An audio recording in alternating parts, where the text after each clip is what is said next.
Hey guys, AJ from the Moto Academy here. This video is one part of a masterclass on how to hit rollers and whoops. I know Supercross whoops, most people think, well, I don't race Supercross, but rollers and whoops, how to hit the two is extremely applicable to, honestly, any type of riding, whether you're in the woods, riding motocross, or riding your local arena cross race. So if you enjoyed this video and you want to see the rest of the rollers and whoops masterclass, go to club.themotoacademy.com and subscribe to the Moto Academy app. Enjoy, guys.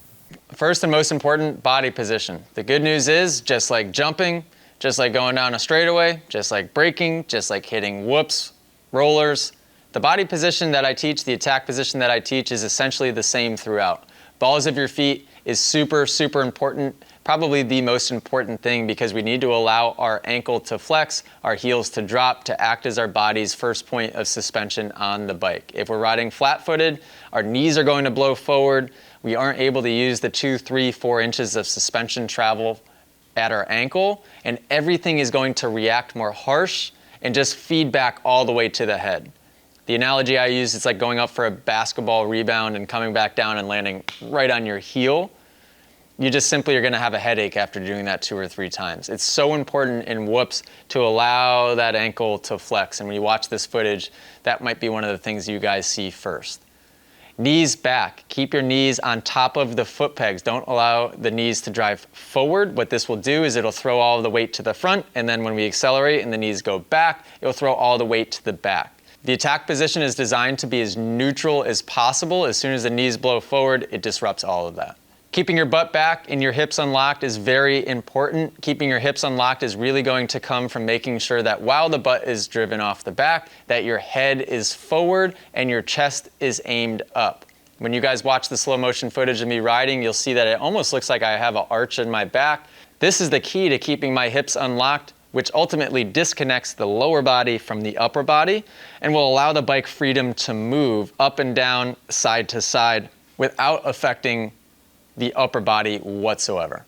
Whether we're hitting Supercross whoops or rollers on the outdoor track, keeping your head forward is one of the more important things. The most common instinct we have as riders, and the most common mistake I see, are riders allowing the head to fall off the back. And Supercross riders do it when they get scared coming in. They'll push the bike away from them and the head will go back. Again, the worst thing that happens here is now the weight is shifting from the back to the front and the bike gets confused. In rollers, same thing. We're really trying to make sure we keep that bike as neutral as we can.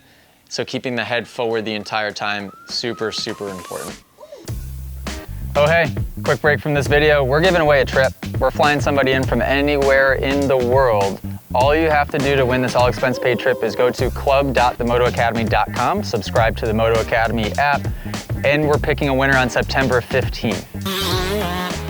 These things have been awesome. We've flown people in from everywhere. Don't miss out. You get a chance to train with Moto Academy team. And if you live international, don't worry. We pick people from literally anywhere in the world. Club.themotoacademy.com. Subscribe before September 15th. See you guys in there. This part is easier said than done, but coming in with speed and committing to whoops or rollers on the outdoor track is one of the most important parts. What we want to avoid is trying to gain speed and gain momentum once we're into the set of whoops or rollers. What that will cause is it will cause the bike to break traction, and you will actually begin getting more side-to-side movement that way. So do your best to gain the speed before you get into the rollers and maintain smooth throttle throughout. If the rollers are right out of a corner, like the rollers we're doing on the outdoor track today, make sure that your speed is gained gradually with smooth throttle control, and create an understanding of where that bike is getting the traction so that we don't just break loose and create that side-to-side movement. Riding a taller gear is incredibly important in whoops on the Supercross track and on outdoor rollers as well. If you're in third, go to fourth. If you're in fourth, maybe try fifth. The idea here is keeping the RPMs low and not letting that bike scream. In Supercross whoops, there's so much wheel spin going on that if you enter the whoops in third gear, by the time you get to the third whoop, that tire is going to be spinning so fast we'll be out of our gear. Just as an example, Jet will hit Supercross whoops in fifth gear a lot of time. The rest of the track, he'll be in second.